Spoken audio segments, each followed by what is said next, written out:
नमस्कार मित्रांनो, मी विनीत वळवे तुमच्या सर्वांचं स्वागत करतो पांडव व्लॉग्सच्या एका नवीन व्लॉगमध्ये। आय होप तुम्ही सकाळचा म्हणजे जीवदानीचा व्लॉग बघितला असेल।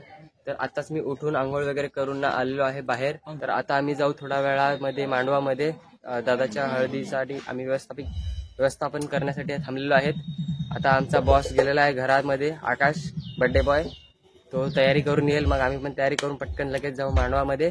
जर तुम्ही आधीचा व्लॉग बघितला असेल तर तुम्हाला आयडिया असेल की नक्की व्लॉगमध्ये काय झालंय, आमची हालत काय झालेली आहे। तर तुम्हाला छोटासा एक रिकॅप देतो। आज आहे 11 मे, आज आहे आकाश वळवीचा बर्थडे आणि त्यासोबतच आमच्या गावामध्ये काकाची हळद आहे। तर त्याच्यासाठी आम्हाला काही पण बोला पण आम्हाला व्यवस्थापन करायचं आहे, प्लस हळदीला नाचायचं आहे, खूप मजा मस्ती करायची आहे।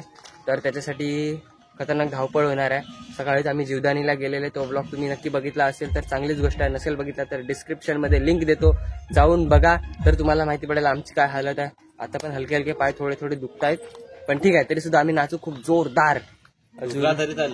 बघा, पाय दुखले तुटले तरी काय फरक नाही पडत, त्याच्यासाठी तुम्ही सबस्क्राईब करून ठेवा। याच्यानंतर तुम्हाला तिसरा आमचा पार्ट बघायला मिळेल, ज्या पार्टमध्ये आम्ही काकाच्या नवरीकडे जाऊ लग्नाला आणि तिकडचा सुद्धा एक व्लॉग करू, तो पण तुम्हाला दाखवू। आणि हा, तिकडच्या पण पोऱ्या बघू, बघा किती नालायक पोरगा आहे, आता काय बोलू तुम्हाला, तिकडच्या पोरी बघू पण सांगतोय, जे होईल ते होईल, तुम्हाला सगळं दाखवतो, बघा तुम्ही।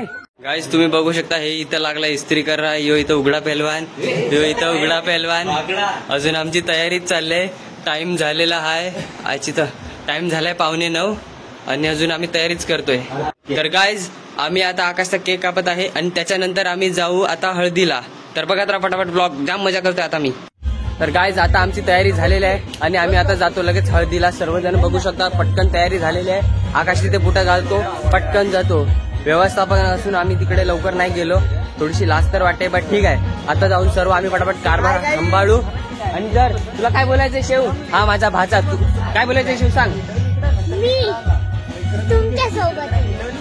शेव सांगतोय की हा आमच्या सोबत येणार आहे, हा माझा भाचा आहे आणि मी याचा मामा। तर काय आम्ही आता एंट्री मारत आहे।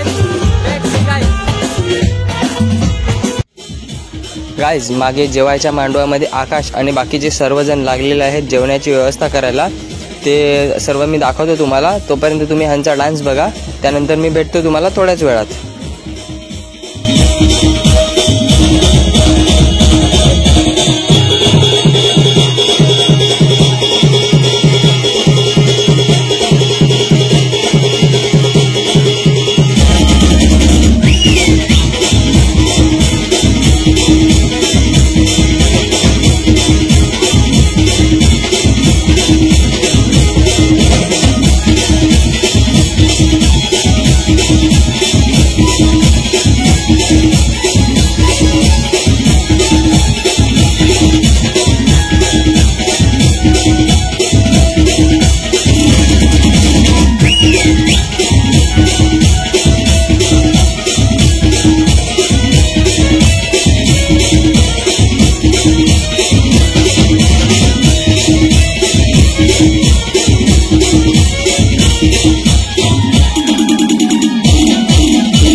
तर गाईज आम्ही आता इथे जेवण वाढायला लागलेलो आहे, एक एक करून सर्वांना जेवण वाढतो आणि मग हळूहळू जाऊनच जेवतो आणि नंतरला नाचतो, तो पण दाखवतो, भरपूर नाचू, जाम नाचू।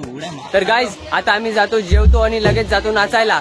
बघत राहा ब्लॉग, खूप मजा येणार आहे आज। तर चला गाईज आता आम्ही जातो नाचायला, चला।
पकड तू रिकॉर्डिंग कर आम्ही आलो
तर गाइस आमच्या इथे फुल हालत खराब झालेली आहे. आम्ही 2:30 वाजेपर्यंत नाचलो आणि आता पायाची फुल बँड वाजलेली आहे. थोड्याच वेळात ब्लॉगची एंडिंग करणार आहे. बघा आता गाइस सकाळचे 3:45 झालेत तरी सुद्धा हे लागलेत नाचायला. बघा आता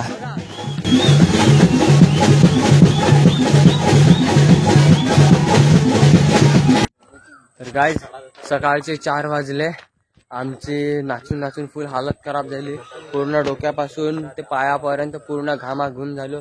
ते पाठी बघा कसे उघडे उघडे झालेत, सगळे ओले चिंब झालेले आहेत. आणि एक मी हे इमॅजिन करतोय की आम्ही जीवदानीला जाऊन तरी सुद्धा एवढे नाचलो. आता काय बोलणार खतरनाक. विचार करा काहीतरी 10:30 वाजल्यापासून 2:30 पर्यंत आम्ही कंटिन्युअस नाचलोय. विचार करा काय हालत झाली आमची. तर चला गाइस या व्लॉग साठी एवढंच. लेट्स सी तुम्हाला भेटतो आता मी उद्याच्या नेक्स्ट ब्लॉग मध्ये जो असेल लग्नाचा ब्लॉग. तर चला गाइस भेटूया त्या ब्लॉग मध्ये. तोपर्यंत या व्हिडिओला लाईक करा आणि जेवढे पण जण ह्या लग्नामध्ये आलेले सर्वांनी हा ब्लॉग शेअर करा पुढपर्यंत.